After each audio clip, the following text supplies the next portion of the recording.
Hello, everybody.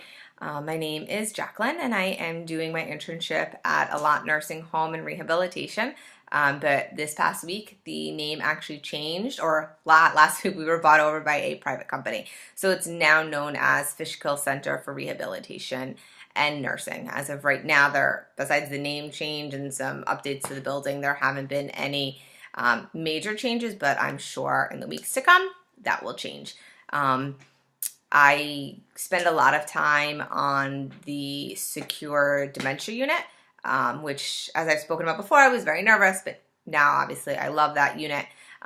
There's also a long-term floor that I maybe see a couple of patients on, and then the short-term rehab, which during this next 16 weeks, I'm getting a lot more patients and trying to understand that floor, and things work a lot faster. So the topic for this week is advanced directives. For those of you who don't know what advanced directives are, that's okay. Something that a lot of us don't think about, something that I didn't really think about prior to starting my internship. So advanced directives are an HCP, which is a healthcare proxy, so someone that you designate to make medical decisions on your behalf. There's a power of attorney, a living will, which is very specific wishes. There is a DNR, which is a do not resuscitate.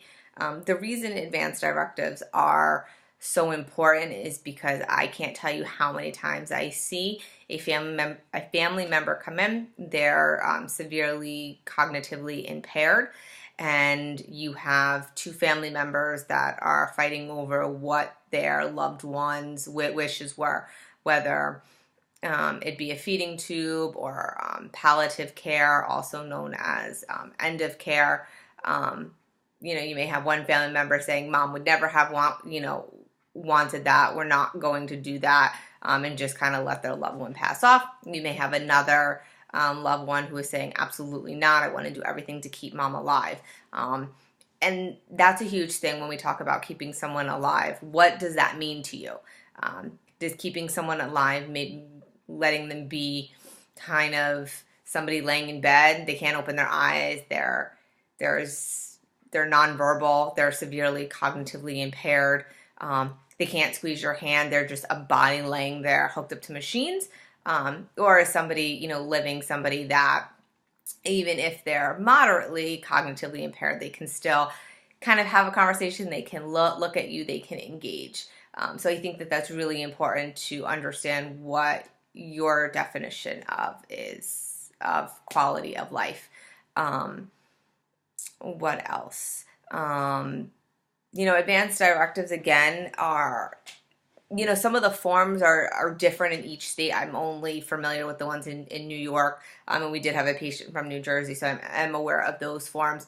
A lot of forms you can actually, for like a living will, sometimes some states require you to go to an attorney's office. In New York State, there are some online websites that you're able to do living wills, and living wills are very specific about what you want.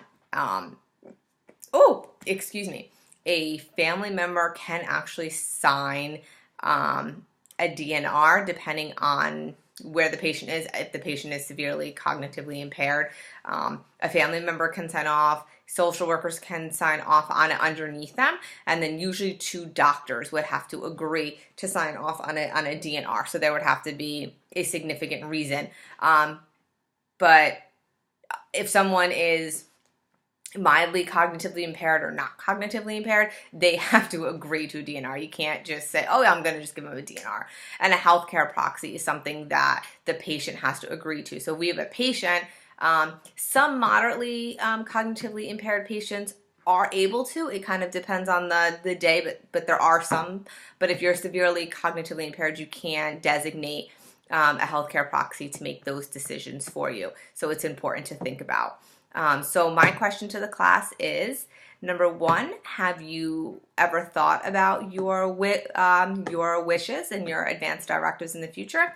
And if so, have you discussed your wishes with your loved ones, and have you filled out any sort of paperwork or have paperwork stored away in case we needed to find them? Thanks, guys. Have a good night.